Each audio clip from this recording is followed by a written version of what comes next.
Arte na cidade. A arte e a cultura envolvem nossa humanidade. Ajudam a criar o caráter e o clima da cidade que vivemos. Na região do Alto Tietê não é diferente. 4 artistas de 4 cidades contando sua realidade de como é viver da arte.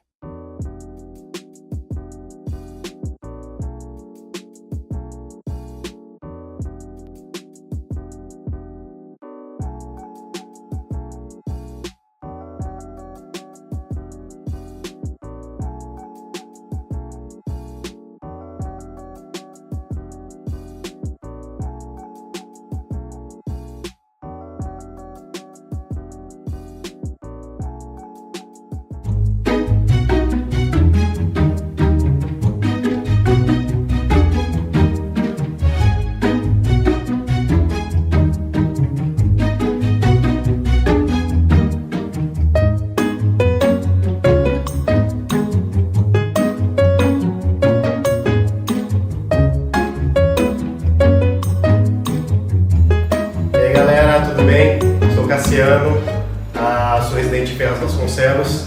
Eu mudei para cá em 87, junto com a minha família, eu nasci em Santo André. E aqui eu comecei a me desenvolver e estudar. Em 93, eu conheci as histórias em quadrinhos, foi o que mudou a minha vida. Foi onde eu conheci o que era arte, porque até então eu era um garoto problema, que só ia para a escola para brigar, arrumar confusão. Meus pais viviam na escola para tentar resolver as situações que eu arrumava, que eu me colocava, né? E aí, quando um amigo meu me apresentou uma história em quadrinhos, foi aquilo que mudou a minha vida. Eu olhei aquele quadrinho, li aquele quadrinho e falei, cara, é isso que eu quero fazer na minha vida. E aí foi se passando o tempo, eu fui estudando, tudo autodidata, fui buscando aprender com outras pessoas que eu ia conhecendo no meio do caminho. E comecei a trabalhar com desenho mesmo em 2003.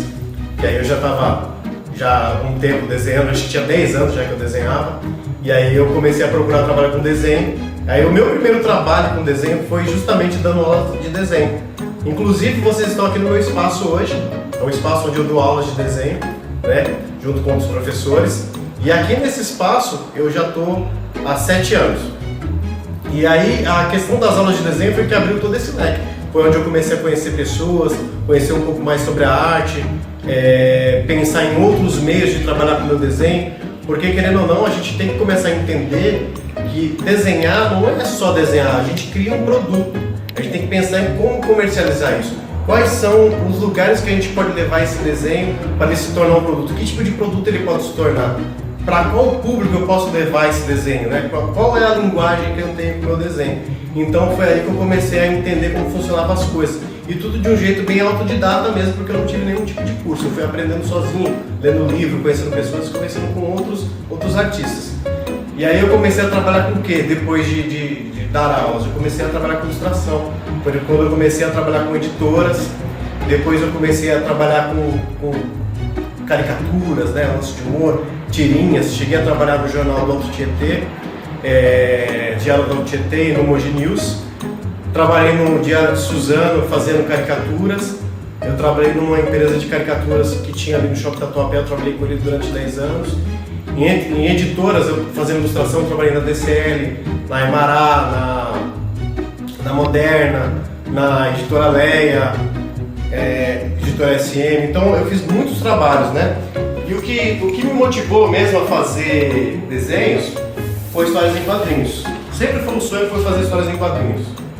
E foi uma coisa que demorou um pouquinho, porque como eu era autodidata, tinha coisas que eu achava que eu não sabia, né, fazer. E aí foi quando eu tinha 33 anos, eu falei, cara, eu preciso estudar. Aí eu comecei a fazer uns cursos, eu fiz uns cursos em umas escolas, e uma coisa que eu tinha mais medo era perspectiva. E aí eu fiz um curso de perspectiva, eu percebi que eu sabia mais do que eu imaginava que sabia. Tipo, tinha coisas que o professor falava, façam como ele está fazendo aqui, porque eu já tinha noção. Só que a gente tem sempre aquela insegurança dentro da gente se a gente vai conseguir fazer ou não, né? E aí, cara, o processo de fazer histórias em quadrinhos é muito interessante, porque eu começo justamente por uns desenhos, uns rabiscos, uns rascunhos, né, para imaginar como vai ser cada cena. Eu faço bem pequenininho assim, e aí depois eu dou uma ampliadinha, aí jogo no computador. Aí no computador eu consigo deixar a arte mais finalizadinha, eu consigo fazer um trabalho que vai ficar mais ou menos com essa qualidade aqui, né? E aí depois eu comecei a fazer quadrinhos junto com os alunos, com o pessoal que eu conhecia, fiz quadrinho com os amigos, né? A gente acabou criando personagens juntos, com os alunos da sala também, projetos aqui estudando, a gente acabou criando histórias em quadrinhos juntos. Projetos que eu acabei fazendo só meus mesmo, e até que eu tive a oportunidade de lançar um quadrinho com a editora, que é esse aqui, o Afogados, foi pela editora Minho.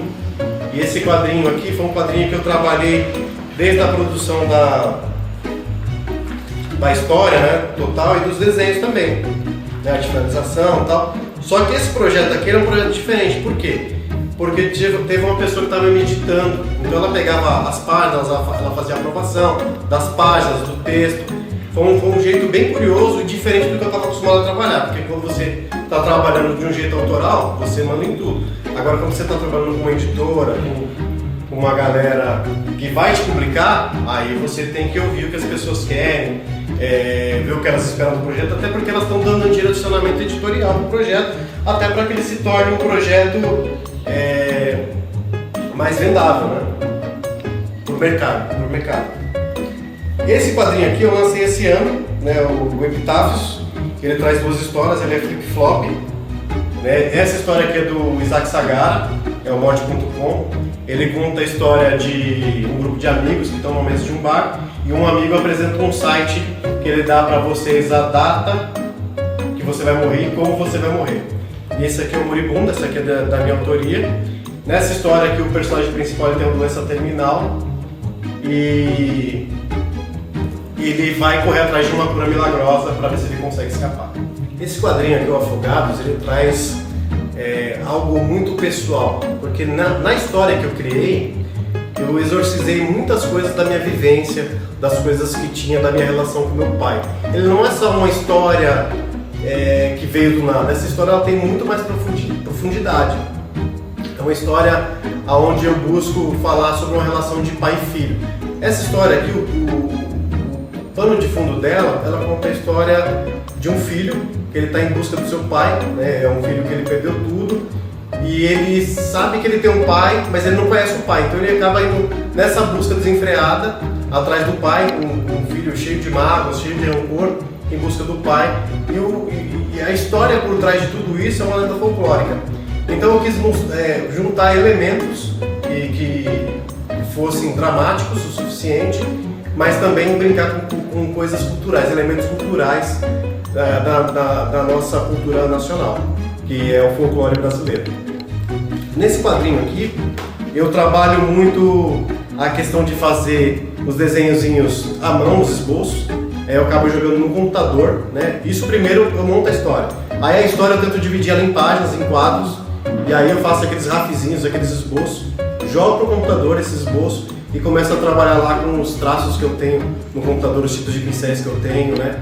E aí eu começo a desenvolver o desenho para dar um acabamento mais profissional para a história.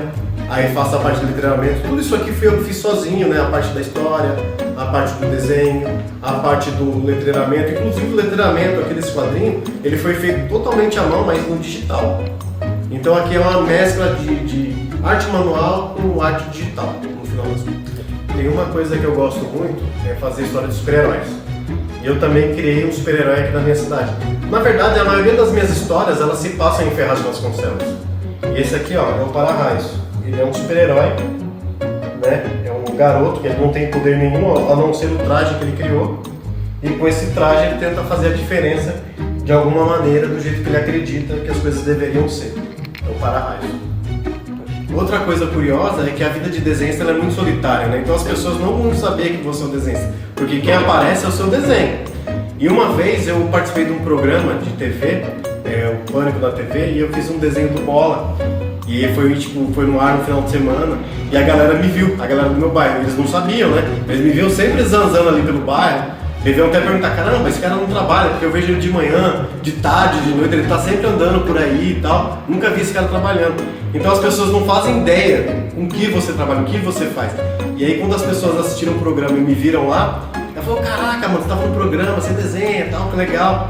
Então é interessante esse lance de você fazer as outras pessoas acreditarem em você, acreditar também no teu sonho. Então, tipo, a primeira pessoa tem que ser você a acreditar no seu sonho. E ir pra cima e mostrar seu trabalho. Também não adianta você ficar com seu trabalho guardado. Você tem que pegar seu trabalho e sair batendo porta. E outra coisa também que é importante, você saber pra quem que é o seu trabalho, pra que que é o seu trabalho, quem que é o público-alvo disso. Você precisa também ter esse pensamento para você pensar para onde o seu produto vai, no final das contas.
Opa, tudo bom?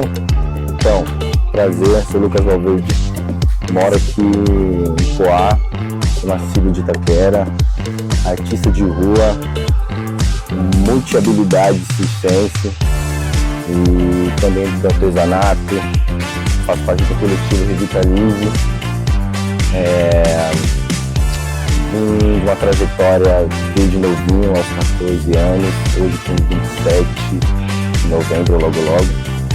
Eu tenho vivido da arte, tenho sido palhaço, perna de pau, malabarista, pirofagista,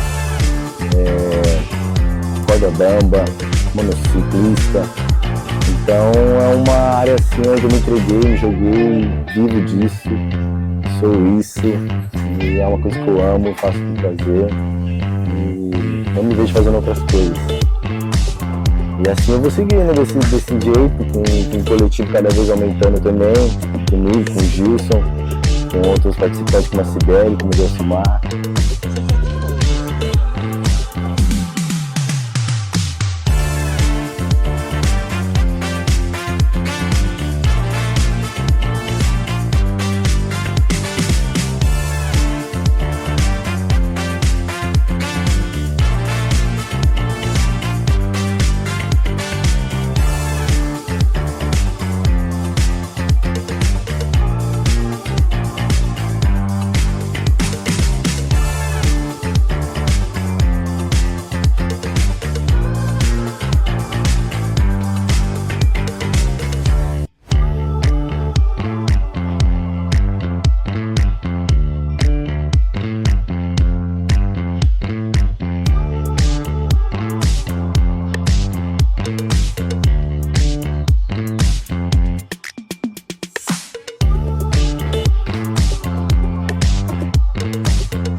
Tudo bom, Marcelinho? Como você?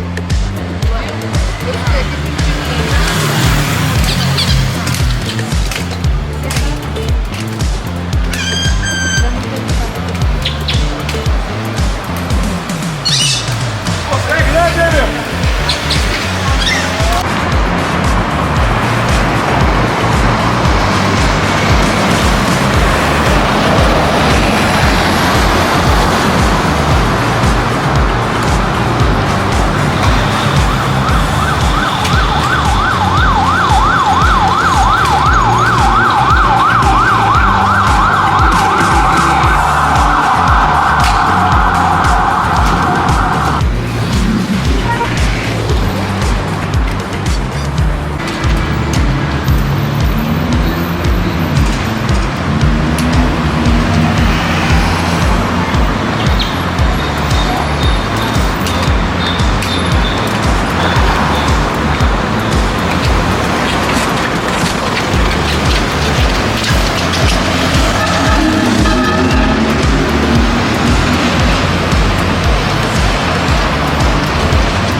Daqui você vai pra onde?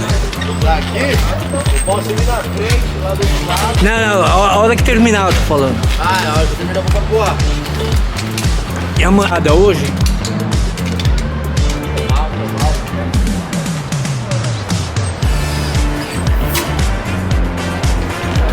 E a manhada?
Aproveitar férias. Pode levar. Olha, chegando, cheio de elegância, tudo bom, Marcelinho? Você sabe do teto.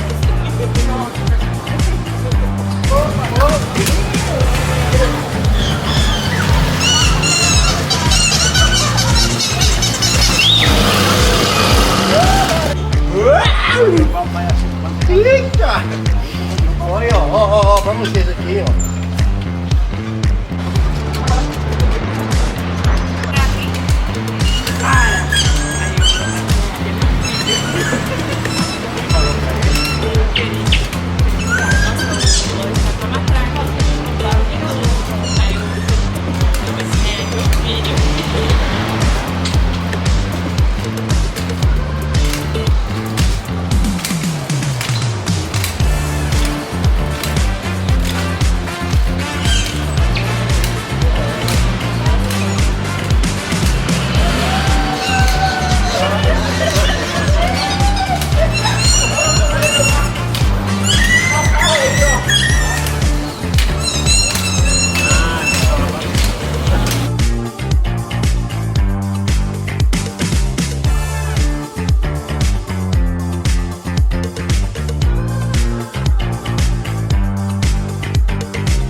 Olha, eu acho que Itaquá é uma cidade muito potente em todos os âmbitos, seja cultural, seja em questões industriais. É uma cidade que ela é muito vasta e ela é muito potente e ela tem uma puta de uma potência assim para poder ser uma das cidades mais bem desenvolvidas. O que falta no meu ver assim é um pouco mais de atenção, um pouco mais de uma administração mais sensível e mais sutil, principalmente a parte da cultura.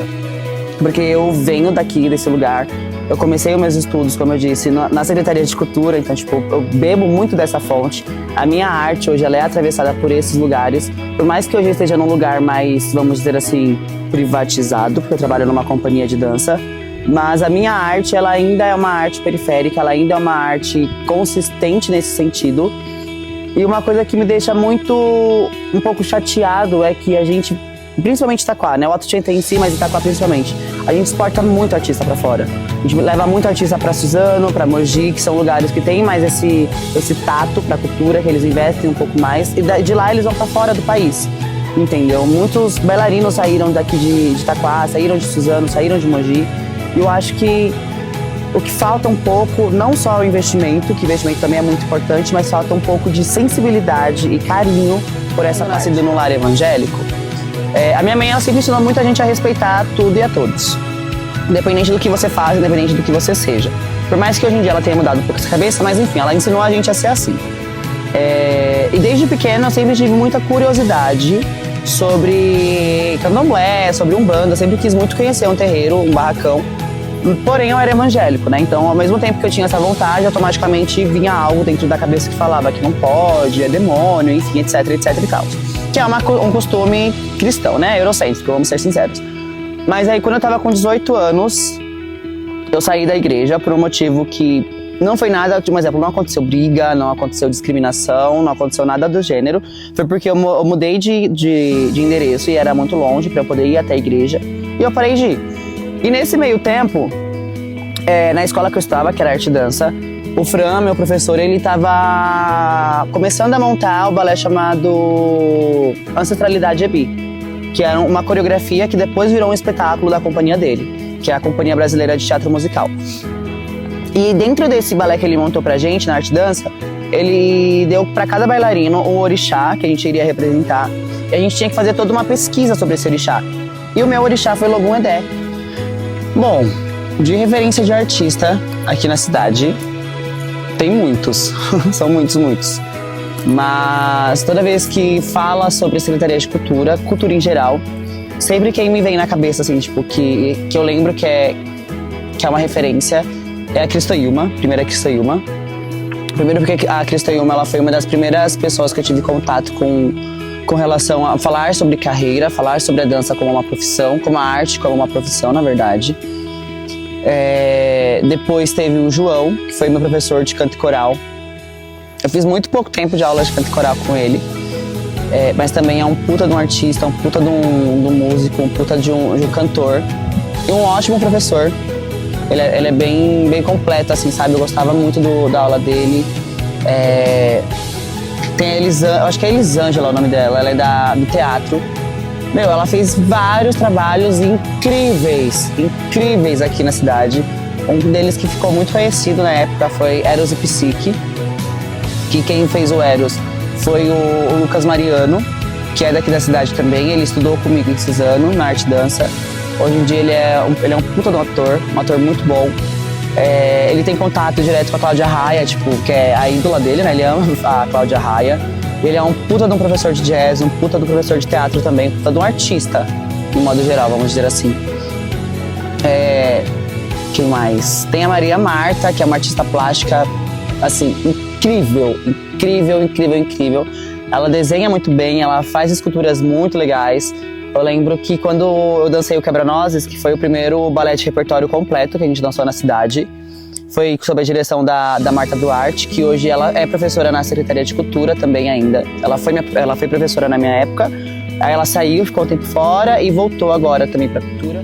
Tudo isso define um bailarino, é um conjunto, sabe? Não tem como dizer pra você que o bailarino ele vai ser definido só porque ele tem um bom pé, só porque ele tem um bom andeoro, porque ele tem perna alta, porque ele gira muito. O que define um bailarino é justamente o conjunto de tudo isso, sabe? Porque a gente costuma falar muito isso. Tem bailarinos que são os preferidos de Deus, que a gente fala assim, porque eles já nascem com um puta de um pé trabalhado, já nascem com uma perna, uma flexibilidade muito natural, que seria a frouxidão ligamentar, que é incrível ter uma perna 180, é incrível ter um andeorzão, mas você vai ver ele dançando, ele não tem o artístico, sabe? Ele é um bailarino frio, e aí não tem graça. Eu prefiro 1000 vezes assistir um bailarino que ele tem uma perna mais 90 graus, que é uma perna mais baixa, que a gente diz. Tem um pé que é igual ao meu, um exemplo que não estica tanto, mas ele tem uma... Eu não sou o padrão. É que o padrão do balé estético é um padrão muito impossível, entre aspas, de se alcançar. Para homem acaba sendo um pouco mais fácil, porque o homem ele não precisa ter uma flexibilidade absurda, ele não precisa ser tão magro quanto a menina. Faz diferença? Faz muita diferença. Mas o que é exigido do homem é o oposto. Ele precisa ter um pouco mais de força, ele precisa ter tônus muscular, ele precisa saber manusear o próprio corpo, ele precisa saber manipular o corpo da menina que ele está dançando. Seja com a menina ou seja com o menino também, porque às vezes a gente vai dançar um duo masculino, um exemplo, e tem que saber trabalhar com o corpo masculino e com o corpo feminino também. Então essa é um pouco mais fácil para o homem.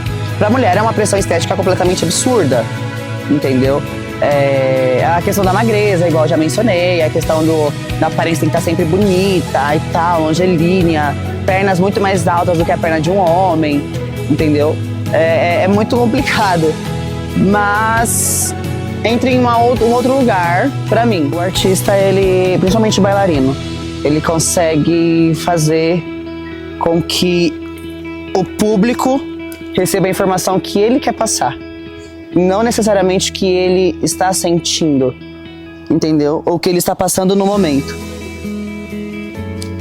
Um artista, seja ele da dança ou do teatro, ele precisa entrar em um certo tipo de personagem quando ele está em cena para poder fazer o público se convencer do que ele está fazendo, entendeu? Às vezes a gente vai dançar um trabalho que ele é super alegre, super autêntico, quando na verdade a gente está passando por um luto e a plateia não pode perceber que a gente está num luto, entendeu? Às vezes a gente vai estar super feliz, dançando um trabalho super melancólico, super pesado, e a gente tem que passar essa informação do trabalho pesado, do trabalho melancólico, entendeu? Que beira a depressão, vamos dizer assim. Um exemplo, se for dançar Romeu e Julieta, o balé de Romeu e Julieta, ele é um balé super pesado, e se eu tiver um momento alegre da minha vida, eu não posso deixar com que essa alegria transpareça em cena. Quando eu estiver na cena em que Romeu e Julieta se matam, um exemplo, entende? Então tem muito isso. O bailarino ele vem muito desse lugar, o artista, né?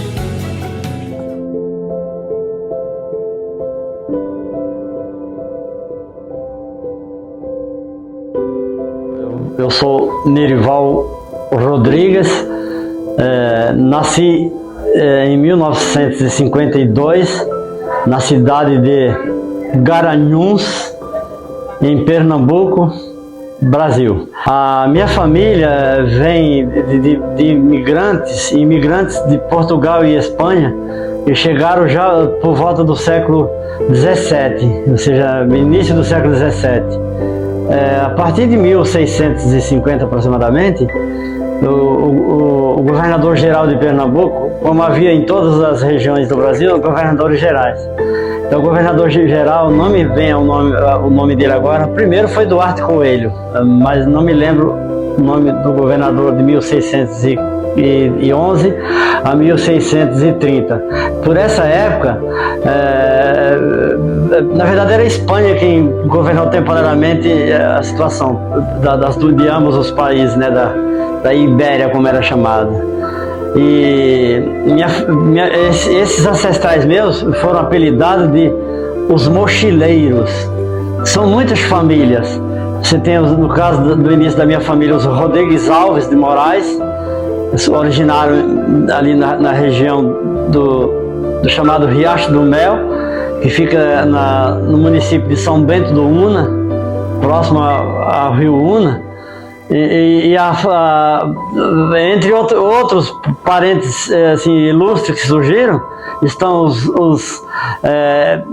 a família dos Hermílio de Moraes, também são parentes dos Rodrigues Alves de Moraes, e os Tavares, os Pereira, no caso da minha mãe é Pereira da Silva, ela nasceu em Bom Conselho, meu pai nasceu em São Bento do Una e eu nasci em Garanhuns. Os demais irmãos, cada um nasceu em regiões diferentes.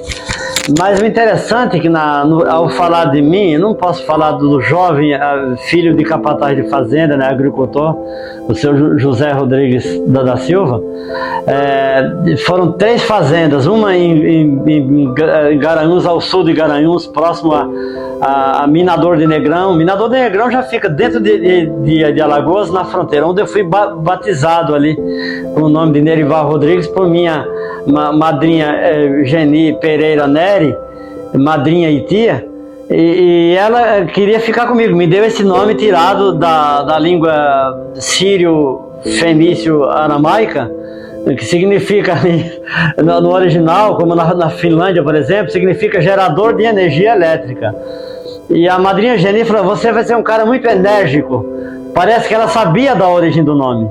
Eu sempre fui, desde os 6 anos de idade, eu me lembro dos campos brancos de algodão, até uma música do Elomar Figueira de Melo, chamada Campo Branco, que fala desses povos, né, dessas diásporas dos povos semitas, do qual eu sou oriundo,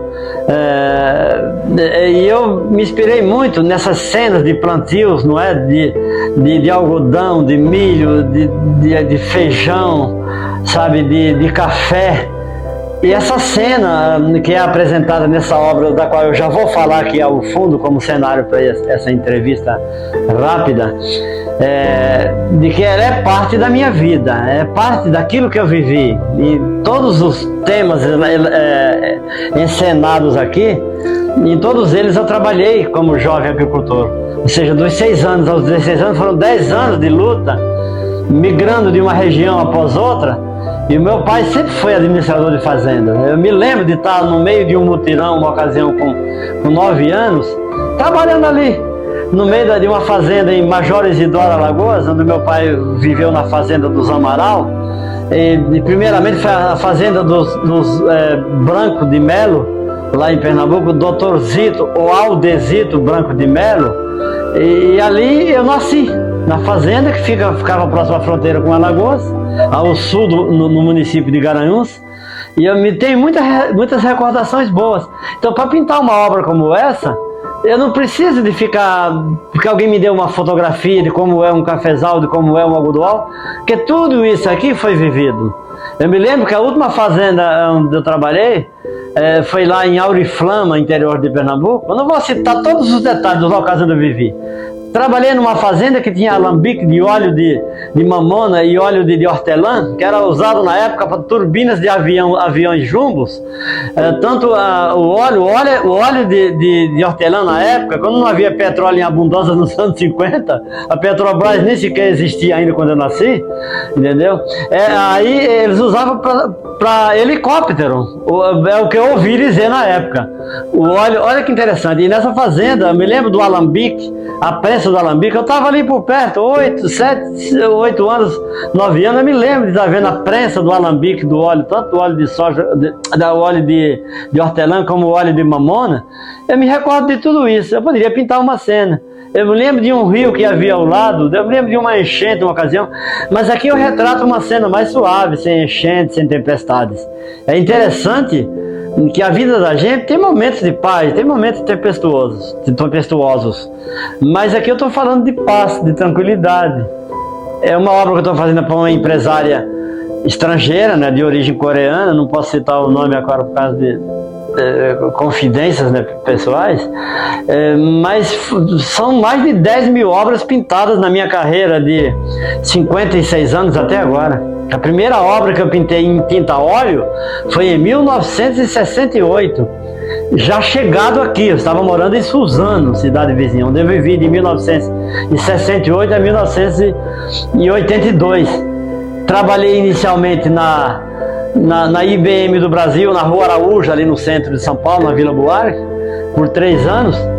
Até que um certo dia eu conheci um apresentador de rádio chamado Hélio Ribeiro, o nome artístico, é claro, não posso citar o nome dele original, que é da família Magnoli, né, italianos, mas ele trabalhava na Rádio Bandeirantes, e assim minha carreira principiou, ali na Feira de Arte da Praça da República. Um amigo desse apresentador, Hélio Ribeiro, a quem eu fui apresentado pelo Hélio Ribeiro, o artista sírio, de origem síria, Sauro Decol, ele era o presidente da Associação dos Artistas Plásticos da Praça da República, e ali de 73, com o apoio do Sauro Decol, até por volta de 77, eu fui expositor de praça, de rua. Eu fui um pintor de rua. Pintor de rua que anda só pintando maluquice em seu lençol, como se fosse, né? Uma canção do Bob Dylan, versada pelo Caetano Veloso e Péricles Cavalcante, cantado pela Gal Costa, Negro Amor, com o título de Negro Amor.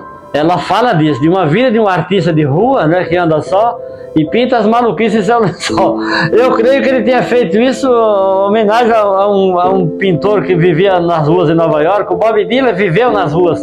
Aos 9 anos ele abandonou a família no estado de Minnesota, pegou um trem-cargueiro e veio parar em Nova York, em Greenwich Village, e ali convivendo com a comunidade negra. E a minha convivência com o povo negro, ela foi muito forte no Brasil. Eu tive o Dylan como inspiração na minha vida, né?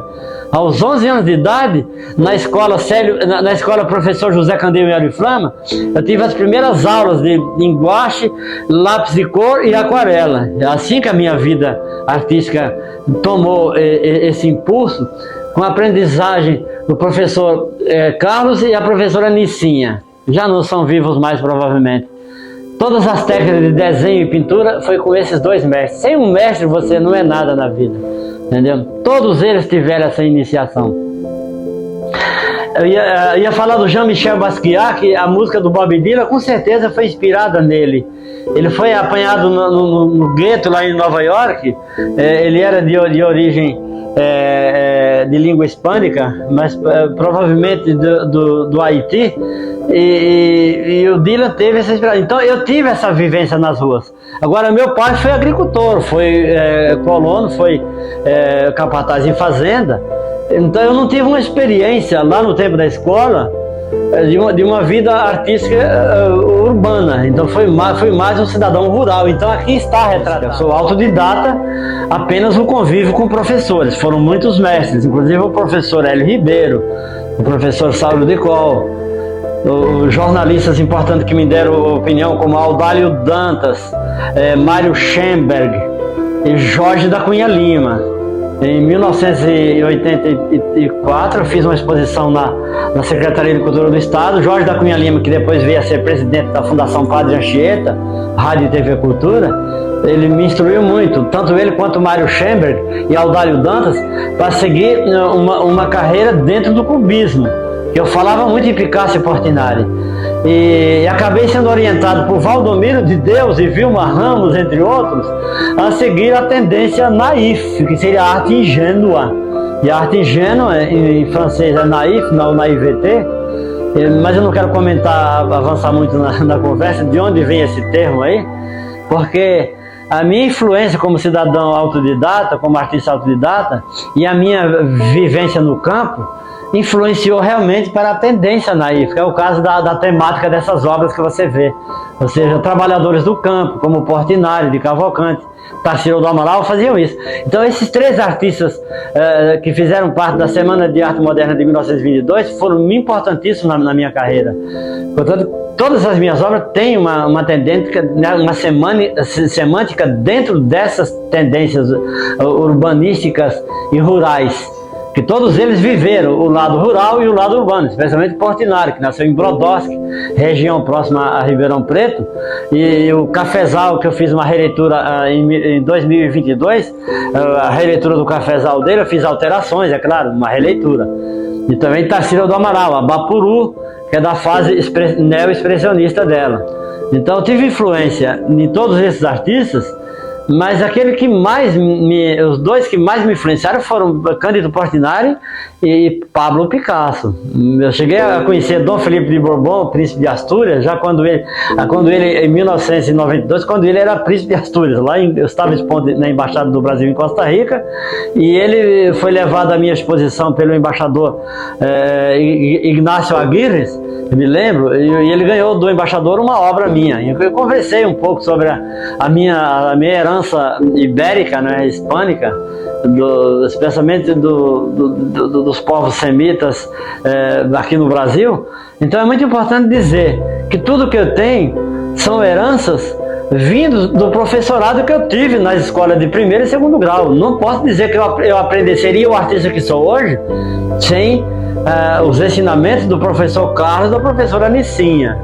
A orientação do professor Mário Schemberg, da USP, e do jornalista Audálio Dantas orientando-me, mas Jorge da Cunha Lima, vai pelo caminho do cubismo que você vai estourar no mundo. E acabei tendo orientações adversas, que é o caso do Valdomiro de Deus e da Vilma Ramos. Não, vai por esse caminho que é melhor. Fiz muito sucesso, vendi mais de 10 mil obras até agora em 54 anos de carreira, mas sinto-me um frustrado. Eu queria seguir a carreira do cubismo, sabe, do neocubismo, né, como poderia se chamar, sem renunciar à herança acadêmica não universitária, mas do curso primário, do curso secundário e do curso terciário, que seria o correspondente ao colegial, como chamamos, né, como chamávamos na época.